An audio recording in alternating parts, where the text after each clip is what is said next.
అందరికీ నమస్కారం. ఈరోజు మీ అందరికీ నేను వినిపించబోయే కథ స్వయంవరం. రచయిత జయంతి గారు. ఇక కథలోకి వెళితే, కలకలలాడుతూ ఉంది పెళ్లి పందిరి. పెళ్ళాడు పెళ్ళాడు అందరాయ పాటను ఆనందంగా వాయిస్తున్నారు బ్యాండు వాళ్ళు. మండపంలో కూర్చొని ఉన్న పెళ్ళికొడుకు మోహన్ క్షణానికి ఓసారి ఎదురుగా ఉన్న తెరవంక చూస్తున్నాడు.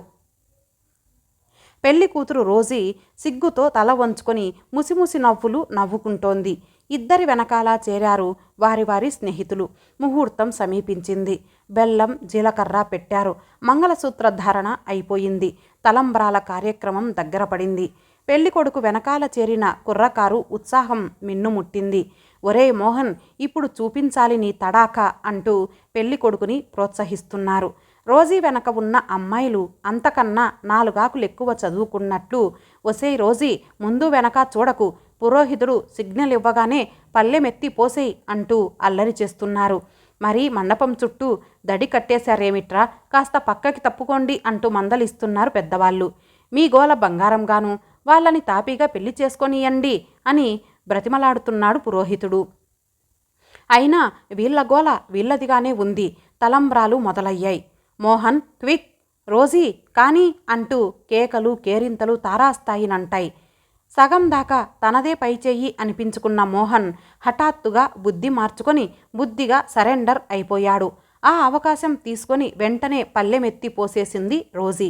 అప్పటిదాకా కేరింతలు కొడుతున్న మోహన్ స్నేహితులు నీరుగారిపోయారు. ఓరిని దుంపతెగా కొంప ముంచేశావు కదరా అని విసుక్కున్నాడు ఓ ప్రబుద్ధుడు. అమ్మాయిల హుషారు చెప్పనలవి కాదు. శబాష్ రోజీ అని మెచ్చుకున్నారు. అబ్బాయిల బృందంలో నుంచి ఒకడు ముందుకు వచ్చి మోహన్ భుజం తట్టాడు. వెరీ గుడ్ బ్రదర్, ముందు జీవితంలో నీ భార్యకు సమాన హక్కులిచ్చి గౌరవిస్తానని నిరూపించుకున్నావు. ఎలా అయినా నీది మంచి మనసు, నీ ఆదర్శం గొప్పది అన్నాడు హీరోలా ఫోజిచ్చి. నిజమే, మంచి పని చేశావు. ఎలా అయినా మావాడి మనసు వెన్న అంటూ అతనికి వంత పాడారు మిగిలిన వాళ్ళు. ఇది గమనిస్తున్న అమ్మాయిలకి ఒళ్ళు మండింది. సిగ్గు లేకపోతే సరి, ఓడిపోయి ఆదర్శాలు సింగినాదాలు అంటూ సమర్థించుకుంటున్నారు. నేరుగా విమర్శించింది గాయత్రి. చివాల్న తలెత్తి అటు చూశాడు మాధవ్. పొడువాటి జడ భుజం మీదుగా ముందుకి వేసుకొని రోషంగా చూస్తూ కనబడింది. ఆవిడకి తగిన సమాధానం చెప్పాలని నోరు విప్పే లోపలే ఎవరో భుజం తట్టి పక్కకు తప్పుకోండి అనడంతో పక్కకి తొలగి దారిచ్చాడు. తలంబ్రాలైపోవడంతో మండపం దగ్గర చేరిన గుంపు చెదిరి తలో దిక్కుకు వెళ్ళిపోయారు. ఎవరా సీమటపాకాయ? తీరిగ్గా కుర్చీలో చేరబడి కూర్చొని పక్కనే ఆసీనుడై ఉన్న పెళ్ళికొడుకు తమ్ముడిని ప్రశ్నించాడు మాధవ్. ఏ సీమటపాకాయ? ఆశ్చర్యంగా అడిగాడతను. ఇందాక మండపం దగ్గర మీ వదిన వెనకాల నిలబడిందే ఆ అమ్మాయి, వివరించాడు మాధవ్. ఏమో, నేను చూడలేదు అనేశాడు అతను. అంతలో దూరంగా కనిపించింది ఆ అమ్మాయి. చుట్టూ మరో 4 అమ్మాయిలున్నారు. పాకెట్లు పంచుతున్నారు. అదిగో ఆ అమ్మాయి అంటూ చూపించాడు. ఆ అమ్మాయా? ఆడపెళ్లి వారి వైపు వచ్చినట్లుంది అన్నాడతను. ఒళ్ళు మండింది మాధవ్కి. నీ తలకాయలేవోయ్, ఆ మాత్రం నాకు తెలుసు. నాకు కావలసింది ఆ అమ్మాయి వివరాలు, పేరు, ఊరు, చదువు, సంధ్య అంటూ ఉండగానే అతనికి చేరువగా వచ్చారు ఆ అమ్మాయిల బృందం. ఈ శతమర్కటాల గుంపును చూసి మూతి విరిచి పక్క నుంచి తప్పుకొని ముందుకి వెళ్లారు అమ్మాయిలు. ఏమిటిది? ఈ ఆడపెళ్లి వారికి బొత్తిగా మంచి మర్యాద తెలిసినట్లు లేదే. పెళ్ళికొడుకు స్నేహితులం, పెళ్ళికొడుకు తర్వాత పెళ్ళికొడుకంతటి వాళ్ళం, మాకు ఇవ్వకుండా వెళ్ళిపోతున్నారేం అన్నాడు మాధవ్ పెద్దగా. గాయత్రి ఆగిపోయింది. ఈ పెళ్ళికొడుకు స్నేహితులకు పెళ్లి మీద కంటే ఫ్రీగా భోజనం చెయ్యటం మీదే ఎక్కువ ఇంట్రెస్ట్ ఉన్నట్లుంది అంది అంతకంటే పెద్దగా. ఆ పక్కనున్న పెళ్లి పెద్ద ఆ మాటలు విని పరుగున వచ్చాడు. గాయత్రి, ఏమిటా వాగుడు? మంచి మర్యాద ఉండద్దు అని కసిరి పెళ్ళికొడుకు ఫ్రెండ్స్ దగ్గరకు వెళ్ళి ఏదో చిన్నపిల్ల, దూకుడు స్వభావం, బాబు మరేమీ అనుకోకండి అంటూ క్షమాపణ చెప్పుకున్నాడు. ఆ వెంటనే కవర్లు స్వయంగా అందించి మీకేం కావాలన్నా నిర్మోహమాటంగా అడగండి, దాని మాటలు పట్టించుకోకండి అని మరోసారి చెప్పాడు. అలాగేలేండి, చిన్నపిల్లలు ఏదో అంటూనే ఉంటారు, మనం పట్టించుకుంటే ఎలా అన్నాడు మాధవ్ ఓరకంట గాయత్రి వంక చూస్తూ. పళ్ళు కొరుక్కొని ఈడియట్ అని తిట్టుకుంటూ వెళ్ళిపోయింది గాయత్రి. లగ్నం అయిపోయింది. డిన్నరు అయిపోయింది. అంతా ఎవరి దారిన వాళ్ళు వెళ్ళిపోయారు. పురోహితుడు నూతన దంపతులను కూర్చోబెట్టి తాళీపాకం కార్యక్రమం జరిపిస్తున్నాడు. మాధవ్ మరో 3 స్నేహితులు కుర్చీలు వేసుకుని అక్కడే కూర్చొని పెళ్ళికొడుక్కి కంపెనీ ఇస్తున్నారు. అమ్మ, మంగళహారతి తీసుకురండి అన్నాడు పురోహితుడు. పెళ్లికూతురి తల్లి లేచి వెళ్తూ పక్కనున్న అమ్మాయితో గాయత్రిని పిలువు, మంగళహారతి పాడుతుంది అని చెప్పి వెళ్ళింది. 10 నిమిషాల తర్వాత కళ్ళు నులుముకుంటూ వచ్చింది గాయత్రి. ఇందాకటి పట్టుచీర మార్చి ఆర్గండి చీర కట్టుకుంది. ఇందాకటి కంటే అందంగా ఉన్న ఆ అమ్మాయి వంక కుతూహలంగా చూశాడు మాధవ్. మంగళహారతి వెలిగించి తీసుకొచ్చింది రోజీ తల్లి. వచ్చావటే, ఓ మంగళహారతి పాడు అంది గాయత్రిని చూసి. సగం నిద్రలో లేచి వచ్చిన గాయత్రి అప్పుడు చూసింది కుర్చీలో కూర్చున్న మాధవ్ని. వాళ్ళందరి ముందు పాడటానికి మొహమాటం వేసింది. అబ్బే, ఇప్పుడేం పాట పిన్ని అంది విసుగ్గా. ఇప్పుడు కాకపోతే ఇంకెప్పుడు పాడతావు అందావిడ. నా గొంతు బాగాలేదు సాకు చెప్పింది గాయత్రి. మరేం పర్వాలేదులే, ఏదో ఓ ముక్క పాడు చాలు, నీకేం మెడల్స్ ఇవ్వటం లేదుగా అంది ఆవిడ. ఇక తప్పనట్టు వచ్చి పళ్ళెం పట్టుకుంది. ఏం పాట పాడాలా అని ఆలోచన మొదలుపెట్టింది. అమ్మాయి త్వరగా పాడమ్మా, అర్ధరాత్రి దాటింది, మాకు నిద్రలొస్తున్నాయి అంటూ తొందర చేశాడు పురోహితుడు. గాడిదలొస్తాయని భయం కాబోలు అన్నాడు మాధవ్. ఓహో అని నవ్వారు అతడి స్నేహితులు. ప్రత్యేకంగా రావాలా, ఇప్పుడున్నవి చాలవు అంది గాయత్రి. వాళ్ళు నోర్లు టక్కున మూతపడ్డాయి. పెళ్లి కూతురు కిసుక్కున నవ్వింది. పురోహితుడు నవ్వేశాడు. కానీ అమ్మ పాట పాడు అన్నాడు నవ్వుతూనే. ఏదో మంగళహారతి పాడేసింది గాయత్రి. హారతి కళ్ళకద్దారు. శతమానం భవతు అంటూ అక్షింతలు జల్లి, ఇక లేవండి నాయనా అంటూ బ్రహ్మముడులు విప్పేశారు పురోహితుడు. అమ్మయ్యా అంటూ లేచి పక్కనున్న భార్యకు గుడ్ నైట్ చెప్పేసి ఒళ్ళు విరుచుకుంటూ వెళ్ళిపోయాడు పెళ్ళికొడుకు. అతని వెంటే వెళ్లారు మిగిలిన వాళ్ళు. గాయత్రి ఆ వెండి సామాన్లు తీసి పెట్టెలో పెట్టమ్మా అని చెప్పి కూతుర్ని తీసుకొని లోపలికి వెళ్ళింది పెళ్లికూతురి తల్లి. ఆ పని పూర్తి చేసి యువతలికి వచ్చేసరికి ఎదురయ్యాడు మాధవ్. మోహన్ వాచి ఇక్కడ అలమారలో పెట్టాడట, తెమ్మన్నాడు అడగకుండానే చెప్పేశాడు. ఓ అంటూ లోపలికి వెళ్ళి వాచి తెచ్చి ఇచ్చింది గాయత్రి.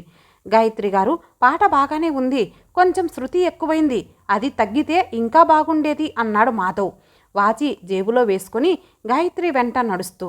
సమాధానం చెప్పకుండా వెళ్ళిపోతున్న గాయత్రికి అదేమిటండి సమాధానం చెప్పరేం అన్నాడు మళ్ళీ. వినిపించుకోలేదు గాయత్రి. పోనీ మీరు ఏదైనా మాట్లాడవచ్చుగా, మీ పేరేమిటండి అని అడగవచ్చుగా అన్నాడు కొంచెం కినుకగా. చివాల్న వెనక్కు తిరిగి చిన్నగా నవ్వింది గాయత్రి. అడగాల ఏమిటండి, ఆ మాత్రం ఊహించుకోలేను. హనుమంతరావో ఆంజనేయులో అయి ఉంటుంది మీ పేరు అనేసి చెరచరా వెళ్ళిపోయింది. నోరావలించి ఉండిపోయాడు మాధవ్. విశాలమైన గది, దాని మధ్య మంచం, తెల్లటి దుప్పటి, మల్లెపూలు. మంచం మీద కూర్చొని ఉంది గాయత్రి. మెల్లిగా ఆ గదిలోకి వచ్చాడు మాధవ్. గాయత్రి పక్కనే కూర్చొని గాయత్రి అంటూ భుజం మీద చెయ్యి వేశాడు. చివాల్న తల ఎత్తి చూసింది గాయత్రి. నేను పాట పాడతా అంది. తెల్లబోయాడు మాధవ్. ఏమిటి, పాట పాడతావా? అవును, ఏం నాకు పాటలు రావా? వచ్చు, నీకు రాకపోవటం ఏం? లతా మంగేష్కర్లా పాడతావు, కానీ ఇప్పుడు పాటెందుకు చెప్పు, మాట్లాడు చాలు. కాదు, నేను పాటే పాడతా. ఆ వేళ రోజీ పెళ్లిలో నేను మంగళహారతి పాడితే శృతి బాగాలేదని వెక్కిరించారుగా, ఇప్పుడు సరిగ్గా పాడతా. అదా, అప్పుడేదో సరదా కన్నాను, అప్పుడు నువ్వు చాలా బాగా పాడావు. అయినా సరే ఇప్పుడు మళ్ళీ పాడతా. సరే ఏదో పాడు విసుగ్గా అన్నాడు. ఏడవకు, పాడతా. త్వరగా పాడు. లే నా రాజా అంటూ పాట మొదలుపెట్టింది గాయత్రి. కంగారుగా చూశాడు మాధవ్. ఏయ్, ఏమిటిది, మతిపోయిందా? చండాలంగా ఆ పాటేమిటి, వినేవాళ్ళు ఏమనుకుంటారు? ఇంకేదైనా పాడు అన్నాడు. ఆహా, ఇదే నా ఫేవరెట్ సాంగ్, ఇదే పాడతా మొండికేసింది గాయత్రి. సరే ఏదో ఏడు, కాస్త మెల్లిగానైనా పాడు అన్నాడు పండ్లు కొరుక్కుంటూ. ఈ పాట ఈ శృతిలోనే పాడాలి అని తారాస్థాయిలో పాడుతోంది. బయట నవ్వులు, కేకలు, హేళనలు. ఒళ్ళు మండిపోతోంది మాధవ్కి. గాయత్రి, ఇక ఆపు, అందరూ నవ్వుతున్నారు అన్నాడు. ఫలితం శూన్యం. నిద్ర లేవనంటావా అంటూ మరింత గొంతు హెచ్చింది గాయత్రి. నోరు మూసుకో పెద్దగా అరిచాడు మాధవ్.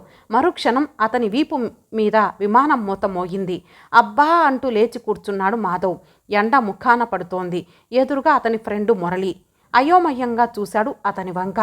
ఏరా, మది నిండా నిద్రమత్తు, పెళ్లివారు టిఫిన్లు పంపించారు, నీకు ఇడ్లీలు చల్లారితే సహించవు కదా, పోన్లే పాపమని నిద్ర లేపడానికి వస్తే నోరు మూసుకో అని తిడతావట్రా రాస్కెల్ అన్నాడు మురళి. నిద్రమత్తు పూర్తిగా వదిలిపోగా చుట్టూ చూశాడు మాధవ్. చుట్టూ ఉన్న మంచాలు ఖాళీగా ఉన్నాయి. అందరూ లేచారు. తనొక్కడే ఇంకా పడుకున్నాడు. అంతలో కల గుర్తొచ్చింది. సిగ్గు వేసింది. చివాల్న లేచి పరిగెట్టాడు. స్నానం చేసి తయారై వచ్చాడు. పెళ్ళికొడుకు చుట్టూ ఆసీనులై పలహారాలు సేవిస్తూ, ఒరే ఏమిటి కబుర్లు, మీ మిస్సెస్ ఏమంటోంది చెప్పరా అంటూ వేధిస్తున్నారు ఫ్రెండ్స్ అందరూ. తను వెళ్ళి వాళ్ళ పక్కనే కూర్చున్నాడు మాధవ్. ఏమీ మాట్లాడలేదురా, ఏదో నేను అడిగిన దానికి సమాధానం చెప్పి ఊరుకుంటోంది అంతే. అయినా ఎలా మాట్లాడుతుంది? మా చుట్టూ ఈగల్లా ఒకటే జనం. తన గోడు వెళ్ళబోసుకుంటున్నాడు మోహన్. ఇంకెంతసేపురా నాయనా, కాస్త ఓపిక పడితే పెళ్లి భోజనం చేసి మా దోవన మేము పోతాం. మరి కాస్త ఓపిక పడితే సాయంత్రం అవుతుంది. ఇంకాస్త ఓపిక పడితే రాత్రవుతుంది. ఇహ అప్పుడు నువ్వు మీ ఆవిడ తనివి తీరా కబుర్లు చెప్పుకుందురు కానీ నాటక పక్కీలో ఓదార్చాడు మోహన్. మళ్ళీ తన కల గుర్తుకు వచ్చింది మాధవ్కి. తల వంచుకొని నవ్వుకున్నాడు. వాడంటే కొత్త పెళ్లి కొడుకు కాబట్టి ఆనందపడ్డా అర్థం ఉంది. నీకెందుకు తండ్రి ఇంత ఆనందం నిలదీసి అడిగాడు ఒక స్నేహితుడు. సమాధానం చెప్పలేక మరింత నవ్వేసి యువతలికి వచ్చేశాడు మాధవ్. విడిది ఇచ్చిన ఇల్లు ఈ మధ్యనే కట్టారేమో, కొత్త మోడల్లా ఉంది. మేడ మీద పెళ్లికొడుకు స్నేహితులు మజిలీ చేశారు. మందలోంచి బయటికి వచ్చి నిలబడిన మాధవ్ పరిచితమైన కంఠం వినిపించడంతో అటు చూశాడు. లేత నీలం కాశ్మీరు సిల్కు చీర కట్టుకొని అందాలు ఒలికిస్తున్న గాయత్రి కనిపించగానే పురి విప్పిన మయూరంలా గంతులు వేసింది అతని హృదయం. లోపలికి వెళ్ళి పలహారాలు సరిపోయాయో లేదో కనుక్కుంది గాయత్రి. టిఫిన్లు చాలు, కాఫీ మరికొంచెం పంపించండి. చూడండి పంచదార కొంచెం తగ్గించి బాగా వేడిగా తెప్పించండి అని చెప్పాడు పెళ్ళికొడుకు. సరే అంటూ యువతలికి వచ్చిన గాయత్రికి మేడ దిగి వెళ్ళాలంటే బద్ధకం వేసింది. టెర్రస్ మీదికి వెళ్ళి పిట్టగోడ దగ్గర నుంచి వంగి చూసి ఒరే శ్రీను అని కేకేసింది. 10 ఏళ్ల కుర్రాడు అక్కడ ఆడుకుంటున్నవాడు తలెత్తి చూశాడు. లోపల లక్ష్మి ఉంది పిలు అని చెప్పింది. అలాగే అని లోపలికి వెళ్ళాడు వాడు. తనకి కాస్త దూరంలో నిలబడిన గాయత్రిని చూస్తుంటే పరాయి పిల్లను చూస్తున్నట్లు అనిపించలేదు మాధవ్కి. పుట్టింట్లో ఉన్న భార్యలా అనిపించింది. గుడ్ మార్నింగ్ అని విష్ చేశాడు. తల తిప్పి అతన్ని చూసి చిన్నగా నవ్వి గుడ్ మార్నింగ్ అంది గాయత్రి. పాపం బాగా అలసిపోయినట్లున్నారు పరామర్శించాడు. అలసటే మరి, హాయిగా కూర్చోడానికి మేము మగపెళ్లి వాళ్ళమా అలసటగా అంది గాయత్రి. నిజమే పాపం. ఇంతకీ పెళ్లి కూతురు మనకేమవుతుంది? మా బాబాయ్ కూతురు. ఆ విషయం నేను గ్రహించానులేండి. మీకు ఆవిడ అక్కా చెల్లెలా మళ్ళీ అడిగాడు. అది నేను ఒకే వయసు వాళ్ళం సమాధానం చెప్పింది. బరువుగా నిట్టూర్చాడు మాధవ్. నాకు మా మోహన్కి ఒకటే వయసు. ఇంకా నేనే 6 నెలలు పెద్ద వాడికన్నా. వాడికి హాయిగా పెళ్ళైపోయింది. ఇక నాకెప్పుడవుతుందో దీనంగా అన్నాడు. కోపంగా చూసింది గాయత్రి. మీకే మగవాళ్ళు లక్షణంగా పెళ్ళైపోతుంది.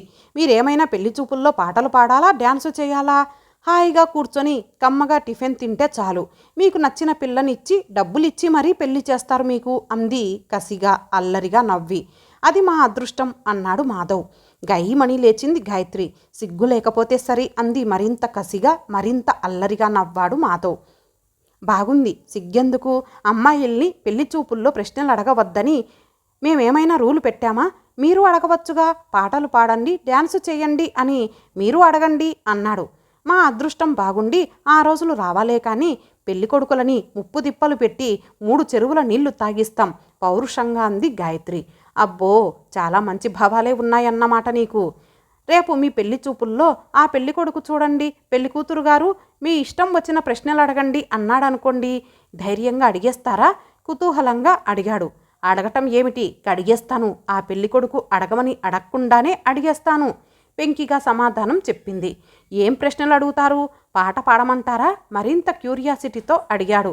అంత తేలిగ్గా వదలను అంది. అంటే రెట్టించాడు. మీకెందుకు ఆ క్యూరియాసిటీ? మీరు ఆ పెళ్ళికొడుకు కాదుగా కొట్టిపారేసింది. కాదని ఎందుకు అనుకోవాలి? సరదాకి నేనే పెళ్ళికొడుకును అనుకోండి, మీరే పెళ్లి కూతురు గారు మిస్ గాయత్రి. మిమ్మల్ని పెళ్లి చేసుకోవటం నాకు ఇష్టమే. మిమ్మల్ని చేపట్టాలంటే నేనేం చేయాలి అని అడిగాననుకోండి, మీరేం చెప్తారు? సూటిగా అడిగాడు. మింగేసేలా చూసింది అతని వైపు. అంతలోనే ప్రసన్నత తెచ్చిపెట్టుకొని ఈ మేడ మీద నుండి కిందికి దూకండి అంటాను అంది చిలిపిగా. అంతే, మరుక్షణం కెవ్వున కేక వేసింది. ప్రైవేట్ నర్సింగ్ హోంలో స్పెషల్ రూమ్లో బెడ్ మీద పడుకొని ఉన్నాడు మాధవ్. ఎడమ కాలికి ప్లాస్టర్ వేసి బరువు కట్టి వేలాడదీశారు. మంచం పక్కనే కూర్చొని ఉంది అతని తల్లి. అంతలో గుంపుగా లోపలికొచ్చారు ఫ్రెండ్స్. చిన్నగా నవ్వాడు మాధవ్. అది చూసి ఆనందపడ్డారు వాళ్ళు. అమ్మయ్యా, ఈ పూట బాగానే ఉన్నావు. నిన్న నీ బాధ చూసి జాలి వేసింది మాకు. బలవంతాన ఇళ్ళకి వెళ్ళామే కానీ నిద్రలు లేవు అన్నారు. సారీరా, మిమ్మల్నందరినీ శ్రమ పెట్టేశాను అన్నాడు మాధవ్ గిల్టీగా. మరేం పర్వాలేదులే అనేశారు వాళ్ళు. అబ్బాయ్, నేను ఇంటికెళ్ళి స్నానం చేసి నీకు భోజనం పట్టుకొస్తాను. ఈ పూట అన్నం పెట్టమన్నారు డాక్టర్ గారు అంటూ లేచింది అతని తల్లి. అలాగే వెళ్ళిరామ్మా అన్నాడు మాధవ్. ఆవిడ వెళ్ళిపోయింది. అప్పటిదాకా ఏదో ఊసుబోక కబుర్లు మాట్లాడుతున్న స్నేహితులంతా ఆవిడ నిష్క్రమణంతో కుతూహలంగా మంచం చుట్టూ చేరారు. ఒరే, అసలేమైందిరా? అప్పటిదాకా లక్షణంగా మా దగ్గరే కూర్చొని కబుర్లు చెబుతున్న వాడివి బయటికెప్పుడు వెళ్ళావు? పోనీ వెళ్ళిన వాడివి ఊరకే ఉండక మేడ మీద నుంచి ఎందుకు దూకావురా అని అడిగాడు ఒకతను. తల వంచుకొని ఊరుకున్నాడు మాధవ్. నిన్నటి నుంచి సస్పెన్స్తో చచ్చిపోతున్నాం, చెప్పరా అంటూ బతిమాలసాగారు వాళ్ళు. వాళ్ళు తన కోసం తెచ్చిన యాపిల్ పండు తింటూ చిన్నగా నవ్వాడు. అంతలో రూమ్ తలుపు తెరుచుకుంది. అంతా అటు చూశారు. వెంకట్రావు లోపలికి వచ్చాడు. తండ్రిని చూడగానే నిటారుగా కూర్చున్నాడు మాధవ్. తను తెచ్చిన ప్లాస్టిక్ బుట్ట పక్కన పెట్టి, ఎలా ఉందిరా అడిగాడాయన. బాగానే ఉందండి వినయంగా సమాధానం చెప్పాడు. హార్లిక్స్ తాగుతావా కఠినంగానే అడిగాడాయన. వద్దండి వినయంగా చెప్పాడు మాధవ్ అంటూ. బయటికి వెళ్ళి అక్కడున్న చెక్క బెంచీ మీద కూర్చున్నాడు. పక్కనే ఎవరో ఇద్దరు మనుషులున్నారు. కలికాలం బాబు, కలికాలం. ప్రతివాడికి తలతిక్కాలోచనే. ఈ సుంటని చూడండి, ఉట్టి పుణ్యానికి కాలు విరగ్గొట్టుకొని కూర్చున్నాడు. ఈ కాలం పిల్లలే హమ్మో, అతి తెలివి తప్ప అసలు తెలివి ఉండడం లేదు. నా కొడుకునే చూడండి, స్నేహితుడు పెళ్ళికెళ్ళాడు, బాగానే ఉంది. 5దో 10దో చదివించి పెళ్లి భోజనం చేసి చక్కా రాక మేడ మీద నుంచి దూకటమెందుకు చెప్పండి? తిన్నది అరగక కాకపోతే. ఏదో ఇంకా నయం, ఆ మేడ బాగా ఎత్తు తక్కువ కావటంతో కాలు విరగడంతో సరిపోయింది. ఇప్పటికీ ఇదే అదృష్టం. అసలైనా ఇదంతా నా కర్మ. ఒక్కడే కొడుకు కదా అని నా భార్య బాగా ముద్దు చేసింది. వీడు కాస్త మొద్దై కూర్చున్నాడు. ఆ సమయంలోనే ఆ వరండాలోకి వచ్చాడు ఒక పెద్ద మనిషి. ఆయనకి ఇంచుమించు వెంకట్రావు వయసే ఉంటుంది. నెంబర్లు వేసి ఉన్న రూముల వంక చూస్తూ వస్తున్నవాడల్లా వెంకట్రావు మాటలు విని తిన్నగా అక్కడికి వచ్చేశాడు. పైగా ఈ వెధవ పని ఏమిట్రా అని అడిగితే ఏమంటాడో తెలుసా? ఆ అమ్మాయి తనకి నచ్చిందట. రేపు పెళ్లి చూపుల్లో పెళ్లి కూతురు గంగలో దూకమందనుకో, దూకుతావా అని అడిగిందట. ఎవరో అడగటం దాకా ఎందుకు, నువ్వు అడిగావుగా, ఇదిగో దూకేస్తున్నా అని దూకేశాడట. తెలివి తక్కువ వెధవ ఎక్కడో. కన్న కొడుకనే మమకారం వల్ల ఊరుకున్నాను కానీ లేకపోతే ఆ రెండో కాలు నేనే విరగ్గొట్టేవాడిని. మా రోజుల్లో మేము ఇలా ఉండేవాళ్ళం కాదు. ఎక్కడ కామాలు పుల్స్టాపులు లేకుండా చెప్పుకుపోతున్నాడు ఆయన. మిగిలిన శ్రోతలు ఇద్దరూ ఆ ప్రొలాంగుడు హేమరింగు భరించలేక చల్లగా జారుకున్నారు. ఆ కొత్తగా వచ్చిన పెద్ద మనిషి మాత్రం వెంకట్రావు పక్కనే ఆసీనుడయ్యాడు. పోయిన వాళ్ళు పోతే పోయారు, ఉన్నవాడు చాలు అనుకున్నాడేమో. మళ్ళీ మొదలుపెట్టాడు వెంకట్రావు. పెద్దవాళ్ల పట్ల భయం భక్తి ఉండేవి మాకు. 2 పిల్లలు పుట్టాక కూడా మా నాన్న ఎదుట నోరెత్తడానికి భయపడేవాడిని. మరి నా పుత్రుడికో ఇదేం పనిరా వెధవా, ఆడపిల్ల దూకమంటే మాత్రం మేడ మీద నుండి దూకుతావట్రా అంటే ఏమన్నాడో తెలుసటండి. ఆ అమ్మాయి చెప్పింది కాబట్టి దూకాను, కానీ నువ్వు బ్రతిమాలితే మాత్రం దూకుతానా నాన్న? అయినా నే చేసిన దానిలో తప్పేముంది? రాముల వారు శివధనుస్సు విరవలేదు, పార్థుడు మత్స్యయంత్రం కొట్టలేదు. అసలు పూర్వకాలంలో రాజకుమార్తెలు పలానా రాకాసిని చంపిన వీరుడిని పెళ్లాడతాం, పలానా చెట్టు నరికిన సూర్యుడిని పెళ్లాడతాం అని పరీక్షలు పెట్టేవాళ్ళట. వాళ్ళ కోసం పోటీలు పడేవాళ్ళట రాకుమారులు. వాళ్ళంతా చవట వెదవాయిలా అంటూ వితండవాదం మొదలుపెట్టాడు. ఇంకేం మాట్లాడతాను, నోరు మూసుకొని ఊరుకున్నాను. దిక్కుమాలిన రోజులొచ్చి పడ్డాయి. పెద్దలు చెప్పటం పిల్లలు వినటం పోయింది. పిల్ల వెధవలు ఉపన్యాసాలు ఇస్తున్నారు, మనం నోరెత్తకుండా వింటున్నాం అంటూ ఆగాడు ఆయాసంగా. మా బాగా సెలవిచ్చారు. రోజులే అలా ఉన్నాయి, మరి ఏం చేస్తాం? నా కూతురు అంతే, ఆడపిల్ల కదా, వినయం ఉండద్దటండి. అదేమీ లేదు, మనం ఒక మాట అనటం 10 మాటలు అప్పచెప్తుంది. ఎవరైనా ఏదైనా అంటే నువ్వు ఊరుకోరాతటే అంటాను, వినదు. ఎంత వాడినైనా పట్టుకొని చెప్పుతో కొట్టినట్లు సమాధానం చెప్పటమే. అది ఎక్కడికైనా వెళ్తుందంటే భయం నాకు. ఏ గొడవ సృష్టిస్తుందో అని భయపడుతూనే ఉంటాను అంటూ తన బాధ వెళ్ళబోసుకున్నాడు ఆ రెండో ఆయన. వీళ్ళు ఇలా మాట్లాడుకుంటూ ఉండగానే మోహన్ రోజీ హాస్పిటల్కి వచ్చారు. ఇతని దగ్గరికి రాగానే ఆగిపోయారు. వెంకట్రావుకి నమస్కారం పెట్టాడు మోహన్. సారీ అండి, నా పెళ్ళికి వచ్చిన సమయంలో ఈ యాక్సిడెంట్ జరగటం నాకు చాలా బాధగా ఉంది అన్నాడు బాధపడుతూ. ఇందులో నీ తప్పేముంది నాయనా, నువ్వు బాధపడుకు అని ఓదార్చాడు ఆయన. తల వంచుకొని మోహన్ పక్కన నిలబడిన రోజీ తల ఎత్తి చూసింది. అరే పెదనాన్న, మీరిక్కడున్నారేం అని అడిగింది ఆశ్చర్యంగా. అబ్బాయిని చూసి వెళ్దామని వచ్చానమ్మా అన్నాడాయన. అయోమయంగా చూశాడు వెంకట్రావు. ఎవరమ్మా ఈయన, నీకు తెలుసా అని అడిగాడు. వీరు మా పెదనాన్నగారు, గాయత్రి తండ్రి అంది రోజీ. గాయత్రి అంటే అనుమానంగా అడిగాడాయన. అదేనండి, మీ అబ్బాయిని మేడ మీద నుంచి దూకమన్నదే ఆ గడుగ్గాయి. అది నా కూతురు. నా పేరు గంగాధరం. తమరితో మాట్లాడదామని ఇలా వచ్చాను. తమరు నా కూతుర్ని మన్నించాలి, నన్ను మన్నించాలి అన్నాడు చేతులు జోడించి. సరేలేండి, మీరేం చేస్తారు మధ్యలో? మన బంగారం మంచిదైతే కంసాలి ఏం చేస్తాడు అన్నట్లు నా కొడుక్కి బుద్ధి ఉండాలి కానీ ఎవరినని ఏం లాభం? సరే, జరిగిందేదో జరిగిపోయిందని ఊరుకుందామంటే వీల్లేదట. మీ అమ్మాయినే పెళ్లి చేసుకుంటాడట. పెళ్లికి ముందే నిన్ను కోతిలా ఆడిస్తోందే, ఇక ఆ అమ్మాయిని కట్టుకొని ఏం సుఖపడతావురా అని ఎంత చెప్పినా వింటేనా అన్నాడు వెంకట్రావు.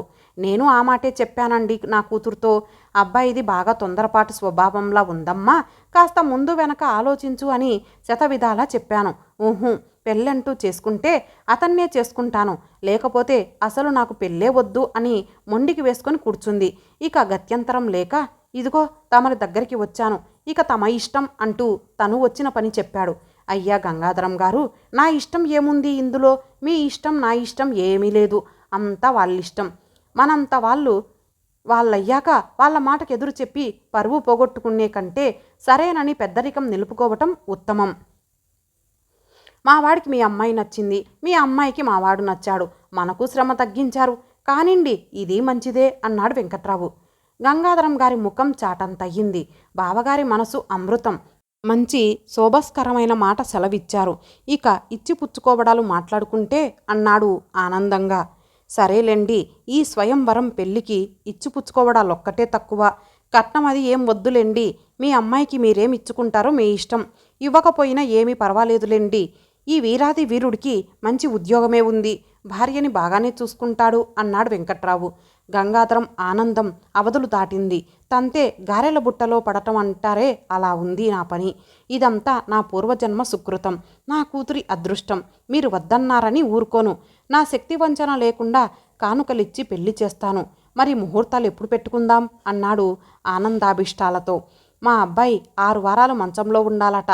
అప్పటికి శ్రావణం వచ్చేస్తుందిగా, బోలెడు ముహూర్తాలు. అప్పటిదాకా నోరు ఆవలించి వీళ్ళ సంభాషణ వింటున్న మోహన్ ఈ లోకంలోకి వచ్చి ఒక్క పరుగున లోపలికి వచ్చాడు. కంగ్రాచ్యులేషన్స్ రా మాధవ్, హార్టీ కంగ్రాచ్యులేషన్స్ అన్నాడు మంచం దగ్గరికి వెళ్తూ. అక్కడున్న వాళ్ళంతా మొహామొహాలు చూసుకున్నారు. ఆనందంలో మరీ ఒళ్ళు తెలియటం లేదేమిట్రా కొత్త పెళ్లి కుమారుడా? ఓ పక్కవాడు కాలు విరిగి ఏడుస్తుంటే నీ కంగ్రాచ్యులేషన్స్ ఏమిటి అన్నాడు ఒక ఫ్రెండు. సర్లేబోయ్, కాలు విరగటం పాత న్యూసు. ఈ ప్రబుద్ధుడి పంట పండింది. ఎవరికోసమైతే ఇంత సాహసం చేశాడో ఆ కన్యామణి గారు వీడిని కనికరించారు అన్నాడు మోహన్. నాయనా, నువ్వు రచయితవని తెలుసు మాకు. నువ్వు రచించిన 22 కథల్లో 20 తిరిగొచ్చిన సంగతి కూడా తెలుసు. బోరు కొట్టి చంపక అసలు విషయం ఏమిటో సూటిగా చెప్పు అని విసుక్కున్నాడు మురళి. గతుక్కుమన్నా వెంటనే సర్దుకున్నాడు మోహన్. ఇదిగో చెప్తున్నాను, గాయత్రి తండ్రి వచ్చి వీళ్ళ నాన్నగారిని కలుసుకున్నారు. గాయత్రి వీడిని తప్ప మరొకరిని పెళ్లి చేసుకోనని మొండికి వేసుకొని కూర్చుందట. వీళ్ళ నాన్నగారు సరే అన్నారు. వీడికి కట్టు విప్పగానే పెళ్లి చేస్తారట అంటూ అసలు విషయం చెప్పేశాడు. కుతూహలంగా వింటున్న మాధవ్ ఆనందం పట్టలేక కెవ్వున అరుస్తూ మంచం మీద నుండి కిందికి దూకి బాధతో కెవ్వుమన్నాడు. ఆపరేషన్ థియేటర్లో నుంచి స్ట్రెచర్ మీద తీసుకొచ్చి జాగ్రత్తగా బెడ్ మీద పడుకోబెట్టారు మాధవ్ని. అతనికి తెలివి వచ్చేదాకా పక్కనే కూర్చున్నాడు డాక్టర్. తెలివి రాగానే కళ్ళు విప్పిన అతనికి మొదట కనిపించాడు తండ్రి. నీకిదేం పోయే కాలం రా, ఏం మతిగాని పోయిందా అంటూ విరుచుకుపడ్డాడు. శాంతించండి బావగారు, ఉడుకు రక్తం అంటూ చెయ్యి పట్టుకొని బయటికి తీసుకెళ్లాడు గంగాధరం. చూడబ్బాయి మాధవరావు, చదువుకున్నవాడివి, నీకన్నీ తెలుసు. అయినా నా ధర్మం కాబట్టి చెప్తున్నాను. నిన్న విరిగిన ఎముక సెట్ చేసి కట్టుగట్టాను. మళ్ళీ ఈ పూట మంచం మీద నుంచి దూకావట. బోన్ డిస్లొకేట్ అయ్యింది. మళ్ళీ సెట్ చేసి ప్లాస్టర్ వేసేశాను. ఇప్పటికేమీ ప్రమాదం లేదు. కానీ నువ్విలా మరోసారి దూకి ఎముక తొలగిందంటే ఇక నీ కాలు విరిచి పొయ్యిలో పెట్టడానికి తప్ప మరో సత్కార్యానికి ఉపయోగపడదు. కాబట్టి కాస్త జాగ్రత్తగా ఉండు అంటూ వార్నింగ్ ఇచ్చి వెళ్ళిపోయాడు డాక్టరు. అమ్మా అయ్యో అంటూ మూలుగుతున్న మాధవ్ని చూస్తే జాలి వెయ్యలేదు ఎవరికి. పైగా కోపం వచ్చింది. చాల్లే, చేసిన నిర్వాకం చాలక మూలగటం కూడానా, నోరు మూసుకొని పడుకో అని కసిరారు. కుయ్యో మొర్రో అంటున్న మాధవ్ హఠాత్తుగా నోరు మూసేసుకున్నాడు. కళ్ళు పెద్దవి చేసి గుమ్మం వైపు చూస్తూ ఉండిపోయాడు. చేతిలోని పూలగుత్తితో కంగారుగా లోపలికి వచ్చింది గాయత్రి. ఏమిటి, ఇంకా నొప్పి తగ్గలా? నిన్న పొద్దుననగా ప్లాస్టర్ వేస్తే ఇంకా పెయిన్ తగ్గకపోవటం ఏమిటి? ఎవరా డాక్టరు? ఇటు పిలవండి, నేను కనుక్కుంటాను. అసలు సరిగా సెట్ చేశారా అంది ఆవేశంగా. అమ్మా, లక్షణంగా సెట్ చేశాం. కానీ ఈయన పొద్దున 10ంటికి మళ్ళీ మంచం మీద నుంచి దూకారు కాబట్టి మళ్ళీ సెట్ చేసి ప్లాస్టర్ వేయాల్సి వచ్చింది. ఇందాకే తీసుకొచ్చి పడుకోబెట్టారు. ఇంతకుముందే తెలివి వచ్చింది అంటూ కేస్ హిస్టరీ చెప్పింది నర్సు. ఏమిటి, మళ్ళీ మంచం మీద నుండి దూకారా? ఎందుకు దూకారు? ఎవరు దూకమన్నారు? అందంగా ఉన్న నర్సు వంక అనుమానంగా చూస్తూ ఆవేశంగా ఆక్రోశించింది గాయత్రి. కంగారు పడిపోయాడు మాధవ్. అబ్బే అదేం లేదు, నువ్వు అనవసరంగా అపోహపడుతున్నావు అంటూ నచ్చజెప్పబోయి నొప్పిగా ఉండటం వల్ల చెప్పలేక కుయ్యమని మూలిగాడు. మరేం లేదండి, మీరు వాడిని పెళ్లి చేసుకుంటారని తెలియగానే ఆనందం పట్టలేక దూకేశాడండి అంటూ చెప్పాడు మోహన్. ఓ అంటూ సిగ్గుగా నవ్వింది గాయత్రి. మెల్లిగా ఒక్కొక్కరే బయటికి వెళ్ళిపోయారు. అందరూ వెళ్ళేదాకా ఆగి అతని మంచం పక్కనున్న బల్ల మీద కూర్చుంది గాయత్రి. బాగా బాధగా ఉందా అంటూ అతని నుదుటి మీద చెయ్యి వేసింది. బాధ మాట దేవుడెరుగు. ఆనందం ఉత్సాహం పట్టలేక మళ్ళీ మంచం మీద నుంచి దూకబోయిన మాధవ్ డాక్టర్ వార్నింగ్ గుర్తురావటంతో మానేసి, ఇందాక బాధగా ఉండేది, నీ చెయ్యి పడగానే ఎగిరిపోయింది అన్నాడు హుషారుగా. ఇంతటితో ఈ కథ సమాప్తం. మరలా మరొక మంచి కథతో కలుద్దాం. అంతవరకు సెలవు. నమస్తే.